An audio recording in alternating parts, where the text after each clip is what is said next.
Hi, welcome to the Short Kabili YouTube channel, and for today's tutorial, I will be teaching you on how to change scrunch notes, actions, and head tracking on iPhone X. But first, kindly subscribe to this channel and don't forget to hit the subscribe button and the bell to notify you for the new updates.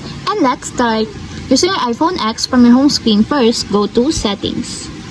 Then in the settings, scroll down and find the accessibility and then tap.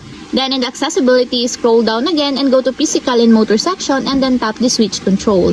Then in this part, in the switch control, scroll down and go to point scanning section and then tap the head tracking. And take note that the head tracking should be enabled or activated to appear the options that you want to change. And after that, in the head tracking, go to action sections and then tap the scrunch nose. Then in this part, in the scrunch nose, you can now change here the actions that you want to enable. For example, you want to enable the scanner menu under the scanner. Just tap it until there's a check mark on the side, just like this.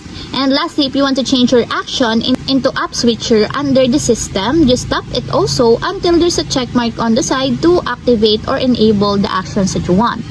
And that's it. We have successfully changed scrunch nose, actions, and head tracking on iPhone X. If you have a question, kindly comment down below and don't forget to hit the subscribe button and the bell to notify you for the new updates. And thank you for watching!